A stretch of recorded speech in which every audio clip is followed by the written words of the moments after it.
This video is really exciting because I'm going to officially announce what book I'm going to be giving away. If you happen to catch my live stream a couple of days ago, I showed the book there. I hope you guys are interested and joined in. To preface, it's only open for people who live in the UK, United Kingdom, because shipping costs are too much for US. So if you are from the UK and you want to enter the giveaway, please do comment down below your favorite book of the year and give me like a video suggestion. And make sure to be subscribed, and while you're at it, go follow my Instagram. So I will check if you're following me on YouTube and Instagram and for your comments, and I'm gonna pick the winner randomly, and the winner is going to receive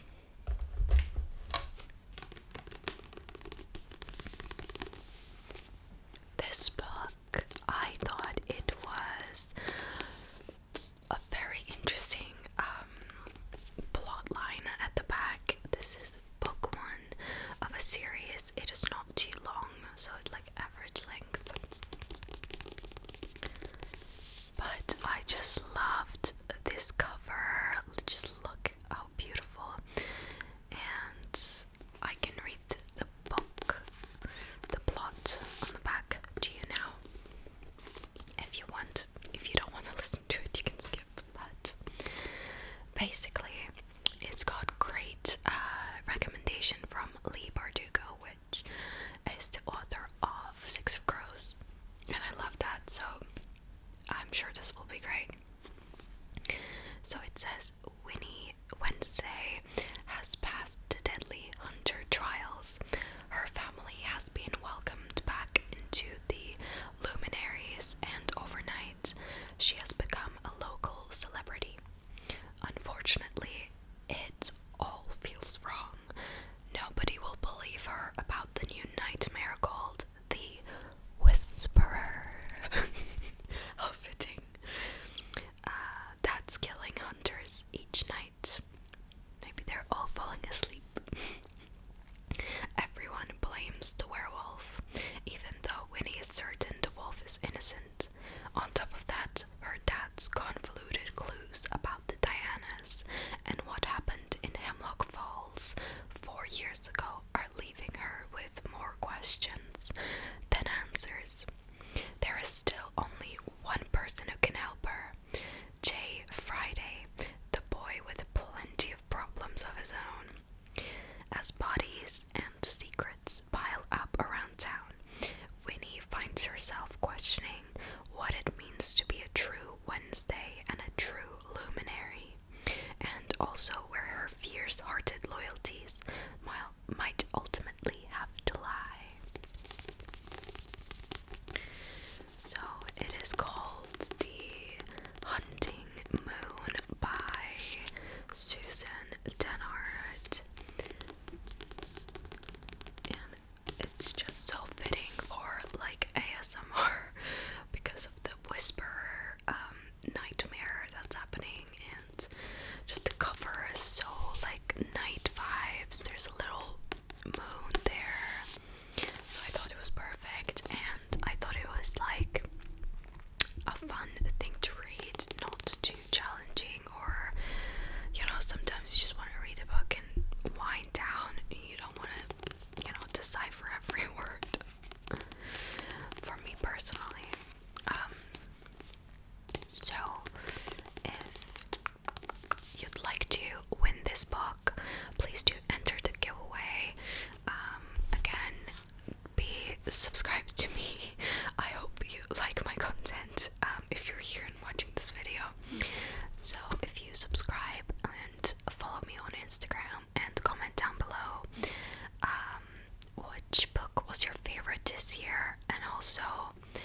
myself a Christmas card for you that you can win. I will send it to you digitally, and it will be hand drawn, and hopefully you'll like that.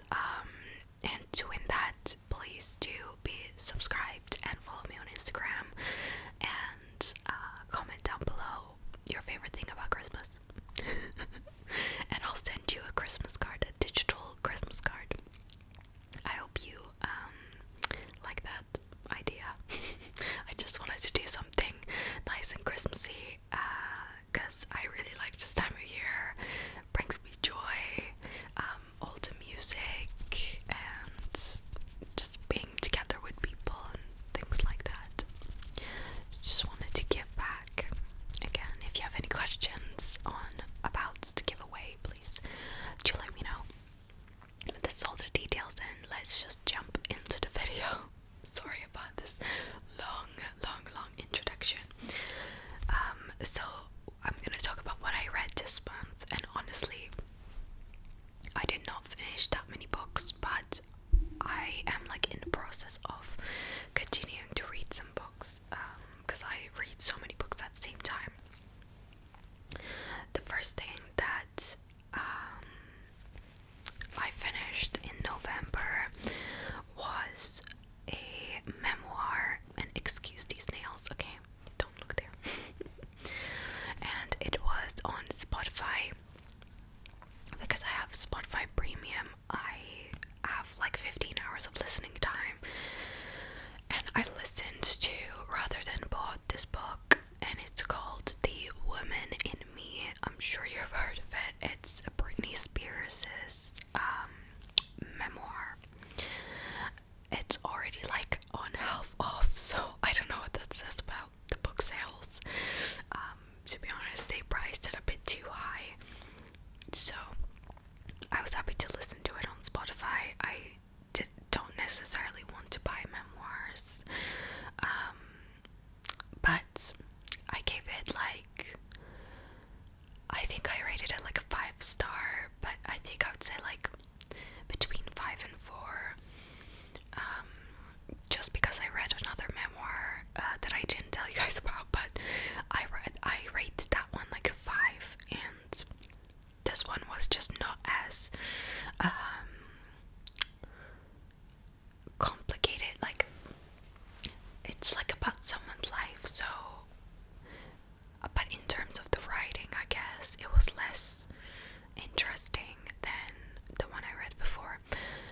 And I read 3 memoirs this year, so I guess I have some sort of like understanding now of how they're supposed to go. So Britney Spears, she talks about her life. It's a lot of information from when she started becoming, like, when she started working in show business, and when she started becoming controlled by her parents, and all these things that happened behind the scenes versus what the public saw. For example, like in her relationship with Justin Timberlake. Justin is so like, I love his music, but his personality back in the day, you know, people might change, but the way he acted was just horrible.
family she has is like her uncle and her cousin in the school, so she's, you know, boarding with them.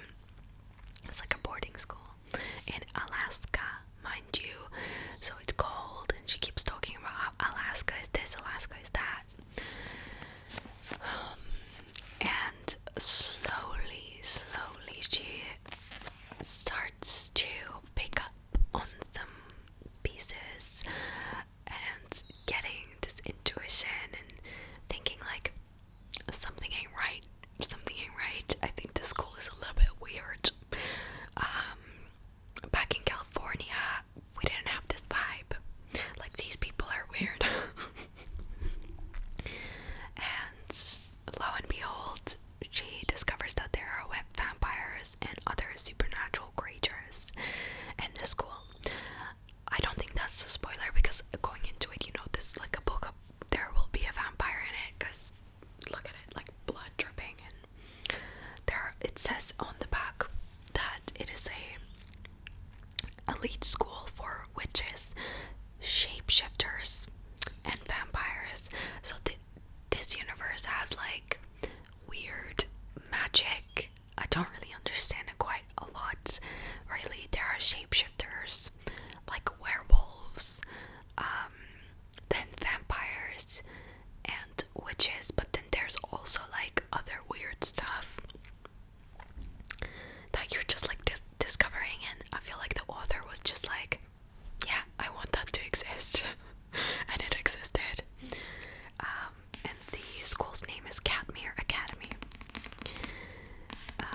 But yeah, someone's basically has, it always is, someone's trying to kill her, and her uncle and Jackson and Macy and basically her friends are like trying to figure out like who it is, and she's like watching over her shoulder and trying to adapt to the school and falling in love with this boy. Caught between warring factions, her life on the line, Grace doesn't have long to decide who she can trust, who she can love, and who she most definitely can't. It says this generation's Twilight at the back. Let's not go quite there. This is quite heavily inspired by Twilight and Vampire Diaries. Like, even her parents died in some sort of car accident. Like, let's not go there. And everyone's trying to kill her. Very similar. Going to the school, this vampire boy has an obsession from the first day. It's so similar to both of these things. But if you enjoy those, I think you would definitely enjoy it. And this is like 530 pages, and I read it in like 2 days. So I give it a 5-star. I give it a 5-star. It's not like, it's not a book that's meant for dissecting too much, because if you get started on dissecting it, it's gonna be like a 2-star, if you know what I mean. But for entertainment purposes, this is amazing. This is next level, and the cliffhanger in this was like crazy. I was like, what? And I think I went to Waterstones and I wanted to order the second book, which I have. I'm gonna show you in a second. And the guy at Waterstones told me that they're gonna be removing this from print. It's like being sold on Amazon and stuff too, so I'm sure you can get it somewhere else. But apparently in Waterstones, they're not gonna, or at least this publisher, Hodder, is not gonna publish it or something. Or maybe he lied to me. Who knows? But I give this like a solid 5 because it's so entertaining, and I just needed something that I could just binge read and like have fun with, you know, like, because like after a long day, I don't really want to sit there and like discuss the intricacies of relationships or like read a classic novel.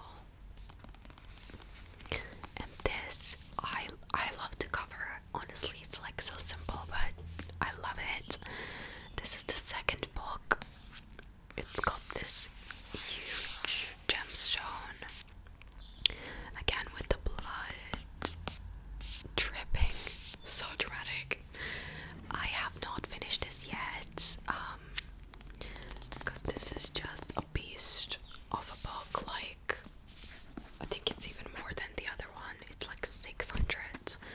150 pages, and I read 150 so far. They're like starting a mission. Grace and Jackson, they're starting some sort of mission to find out something that was revealed at the end of the last book, and they have to figure out something. Like, I cannot give you the plot away. It is kind of exciting what's happening right now, so I'm like, what's gonna happen, you know? I'm on the edge of my seats. I just need some time to sit down and read it, and I'm sure I'll finish it this month. But I wanted to mention it because I did start and read 156 pages, and in every beginning it's like a little gemstone on the ground, on the floor. Very short chapters too, if you like to read sitting on the toilet. Or if you just like to read a little bit, you know, at a time.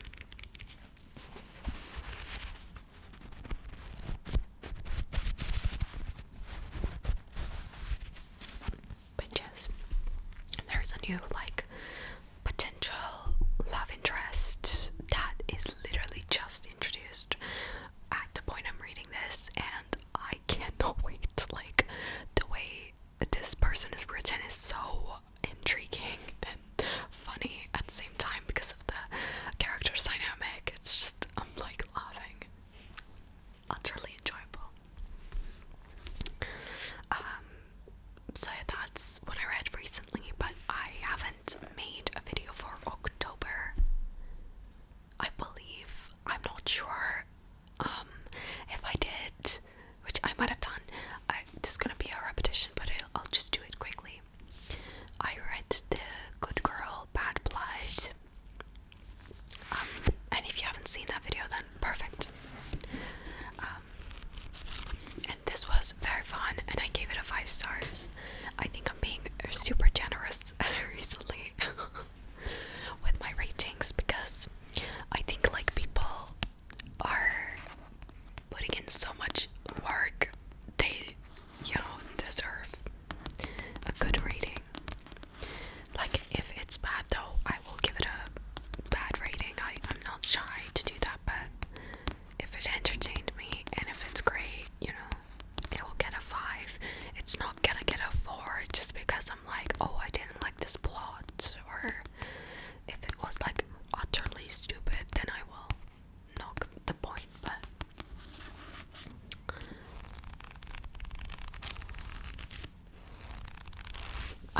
this Good Girl, Bad Blood is part of the A Good Girl's Guide to Murder series. If you haven't heard of it, by Holly Jackson. It's very, very popular, and I think it's gonna have its own TV show on BBC. You can watch it from BBC iPlayer, but you're supposed to have like a TV license to do that in the UK. I don't know where else it'll be showing, but I'm pretty sure that it's like gonna come out soon. So I actually went to get As Good as Dead from the Works, because that they sell it there for like £5 or something, but they didn't have it and I couldn't read it, or else I would have read it. And I read these so quickly because they're so fast-paced and intriguing, and you're literally on the edge of your seat, like, what is going to happen? And also, like, 50% of the time I'm like, girl, what are you doing? What are we doing right now? Like, why are you going there all alone? Like, it's nighttime. Are we making the right decisions? Like, Pippa, like, what are we doing? But it's really fun. I recommend. This book, I started this month as well, but I just can't, like, I couldn't get past this much. Like, what's the page number? Like, I'm almost at 100. I'm like 90 pages in. And it is a romance, and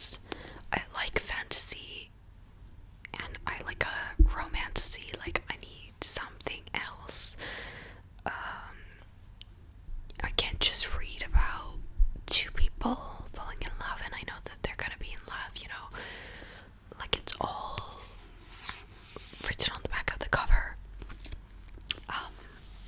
And I feel like because the main plot was kind of spoiled to me before I could start really getting into it, I'm like kind of like bored to start reading, like continue reading it, because I'm like, I already know what's gonna happen.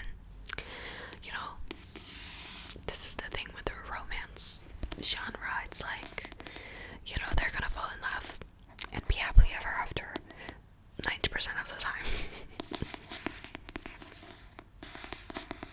I think that's why I liked Taylor Jenkins Reid's that one thing that I read. One sec. I think that's why I really liked After I Do by Taylor Jenkins Reid, because it's like not a very common thing to happen in novels. Like it's a little bit different, you know, in romances. This is the book 2 of Maple Hill series that is like a series of standalones, and I think this is a very popular thing to do these days, to do standalone series so people can just pick it up based on the trope, because people are now reading books like they're candy, and the writing is getting low quality, and books are becoming to be written like just based on one trope, like you know what to expect, and I feel like that is decreasing people's imagination. Like when they're going into writing books, they know that they're gonna like make money from just, you know, everybody loves a hockey romance and like enemies to lovers, so let's just write a hockey romance in the enemies to lovers trope, and you know what's gonna happen. Or, you know, one bed trope, or this trope and that trope, and they just write the books based on the trope, and there's like, and they just fit the characters and the plots that you imagined within that. And I'm like, well, that's gonna get boring though if this continues for a long time, so it's gonna be hard to find good books, because I feel like it's getting too oversaturated with tropes. You know, tell me if you agree in the comments.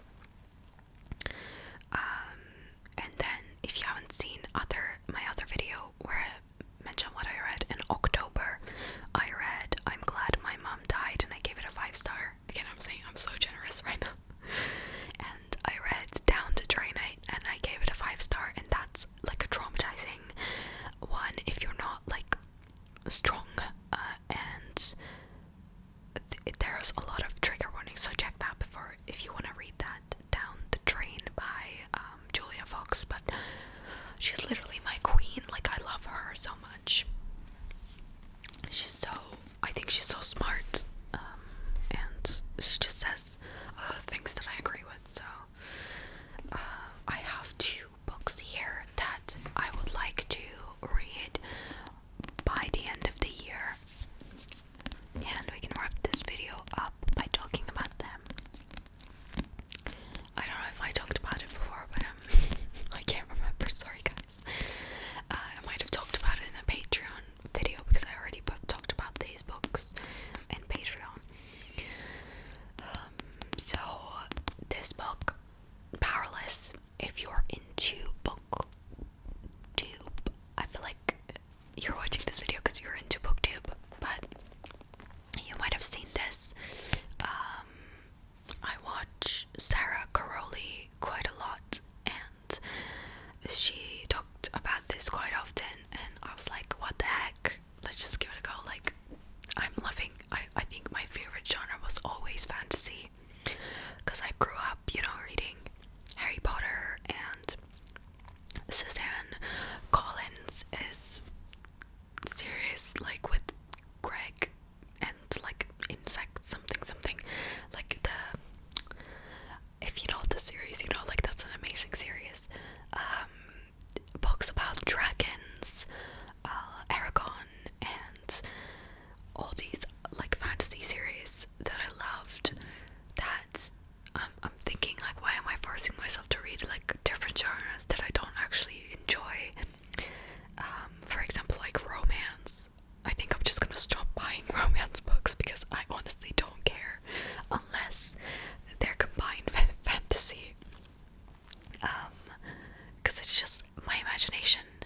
works better and it's more interesting, just discovering worlds. So I was like, let's give it a go. You know what the heck? It's kind of like a romance. And in this one, I don't know much about it, but there is like a kind of like a I have to kill you and I also love you dynamic going on between the main characters, from what I understand. It says, sorry, I'm whispering, I'm talking too fast. It says, the elites have possessed powers for decades, gifted to them by the plague, while those born ordinary are just that, banished from the kingdom of Ilya and shunned from society. No one knows this better than Peyton Gray, an ordinary posing as a psychic to blend in with the elites. When she unsuspectingly saves one of Ilya's princes, Guy Azer, I don't know. She's thrown into the purging trials, a brutal competition showcasing the elite's powers, but she's not an elite. She's an ordinary, so she's gonna have to pretend to have powers or whatever. And she's gonna have to go through the trials, but if she makes it out alive, the prince is like there waiting to kill her. The prince she's fighting feelings for will, if he discovers what Peyton is, completely ordinary. I just love the cover, and I love the art, like the fonts here, you know, it's just like cute little touches like that I love.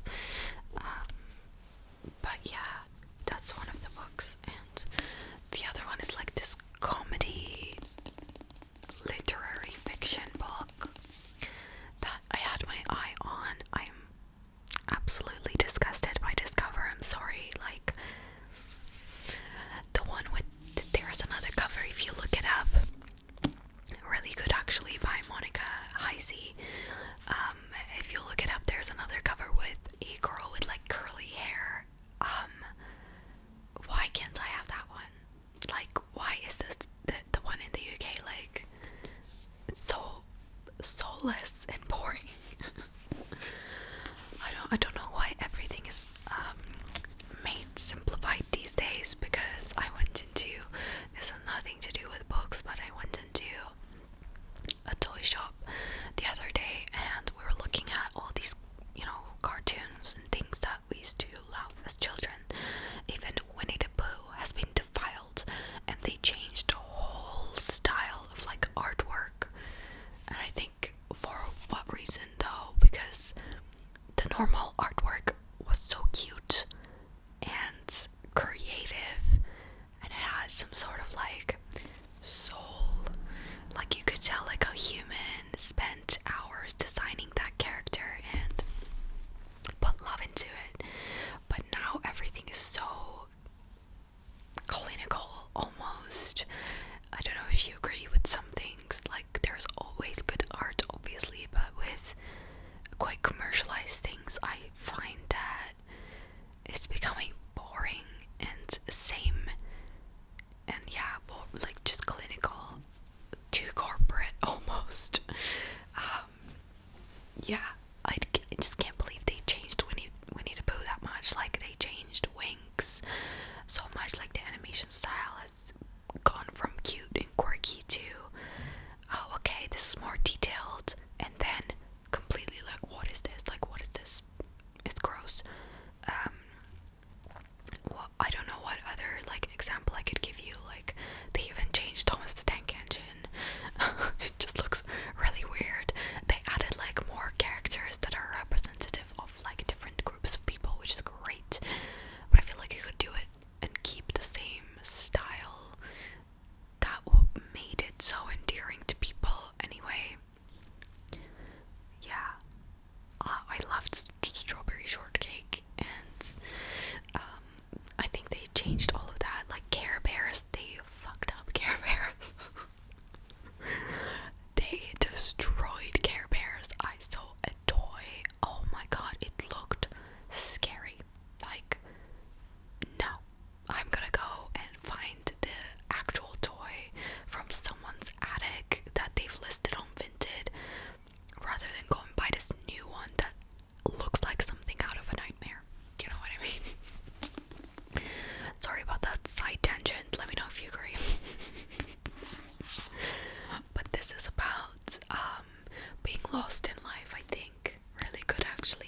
says Maggie's marriage has ended just 608 days after it started, but she's fine.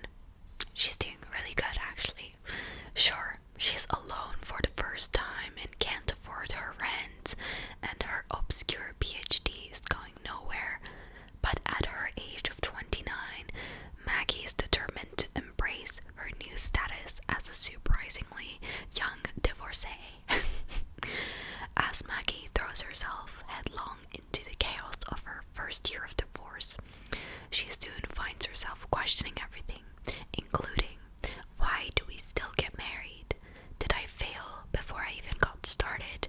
And how many 4 a.m. delivery burgers do I need to eat until I am happy?